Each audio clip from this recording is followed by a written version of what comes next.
Hey guys, and welcome to part 2 of the Simple Backgrounds class. Today we are using the Best Fins stamp set by MFT, and we're going to be using the stamps to create our simple backgrounds for either our focal images or, in this case, our sentiments.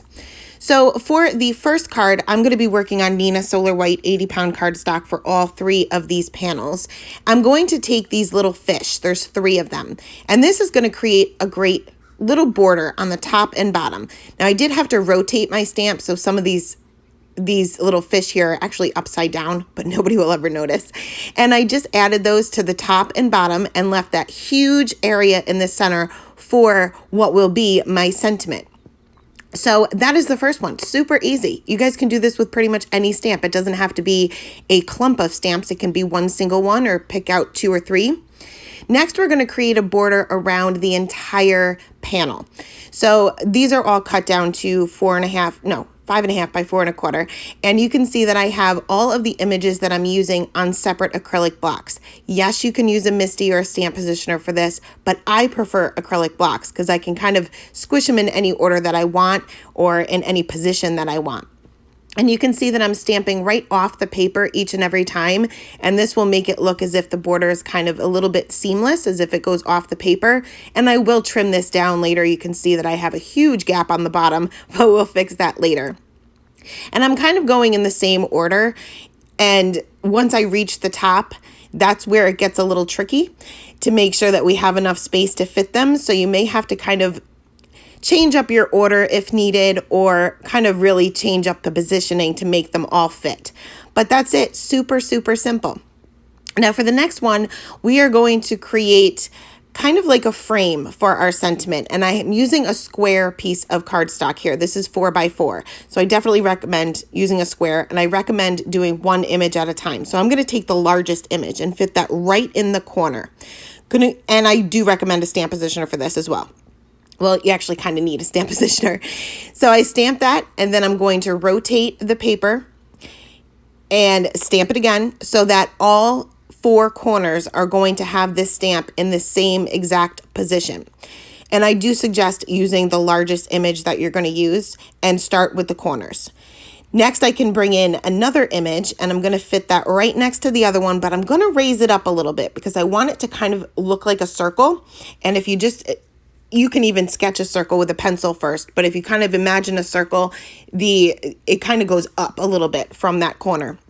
So I just raised that up, and I did the same thing. I'm going to stamp that 4 times, rotating my paper each and every time, and it's going to be in the same position each time if you use a stamp positioner. So I'm finally going to finish off with the third image, which is the last image that I'm using here. And you just want to make sure that it's not touching, because right now I've kind of run out of space. So I'm just making sure that it's not touching the edges of those previous images. And then I don't have to worry about it again.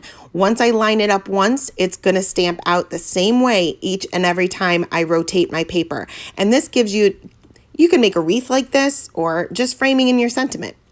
And very, very easy to do. So obviously I'm not going to color these on camera. We will have a coloring class in future months. I'm just waiting for Copic refills to become available again, but we will have a Copic class or alcohol marker coloring class in the future. But this one is not it. So I colored these off camera, and by the magic of editing, here we go. So now we're going to make these into cards. So I'm going to start with this little fish border, and I did color in this little bear, this little scuba diving bear. And for my sentiment, I want it to match the rest of my card. And we have a lot of white space. This is a clean and simple card, but I want it to match those little fish that I colored. So I'm bringing in one of the markers that I used, which is a RV34, and I'm just going to scribble out onto some white cardstock. Like I said, I very rarely buy colored cardstock. This way, this is going to match perfectly. I don't have to go through this huge stash of colored cardstock to find something that closely matches. This is going to match. So I treated that with my anti-static tool, and then I went ahead and stamped out my sentiment with Versamark ink. And next I'll sprinkle on some white embossing powder and heat set that. I did let my heat gun heat up for about 30 seconds or so before bringing that to the paper. That way it will minimize the warping and make my cutting a little bit easier. Once that is done, I let it cool down for just a couple of seconds. you want to give it just maybe like 5 seconds before bringing out your paper trimmer, because you can smear the embossed area if the embossing powder is still really hot.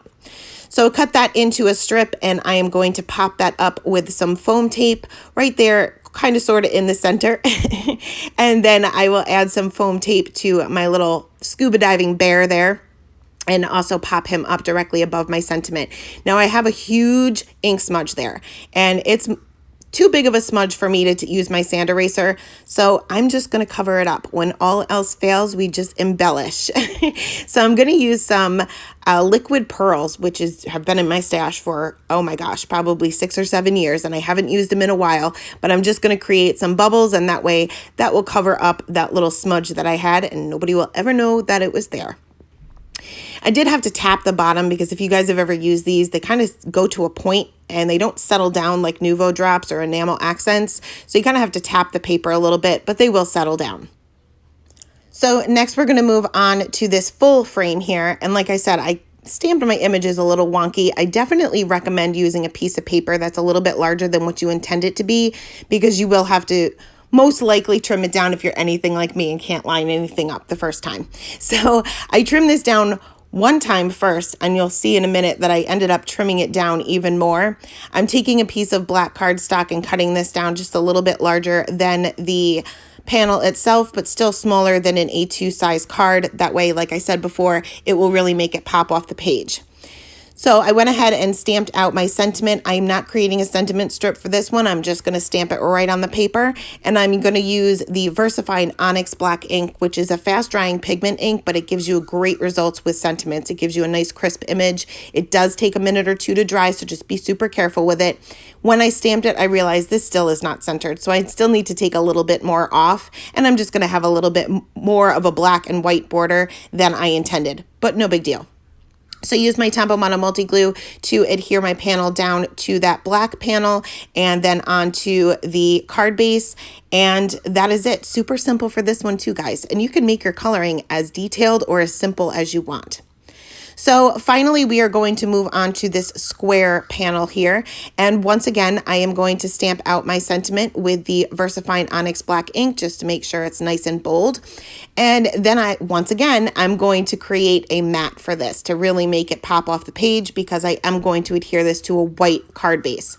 So I cut this just a smidge larger than the panel itself and adhered that down, and you'll be able to see that I have a very, very small black border, but it will make it pop. Next, I wasn't sure if I wanted to make a landscape or a portrait card, but ultimately ended up doing the landscape because it wasn't looking right. It was taking up too much room for the portrait. I lined up some foam tape on the back of this panel and popped that up right in the center of my card base. So again, another super simple card with just creating our background with stamps and not doing nothing crazy either. So here's a quick look at all 3 cards that we created with stamps, and the part 3 will be using our dies to create simple backgrounds for our focal images. So I will see you in the next one. Bye-bye.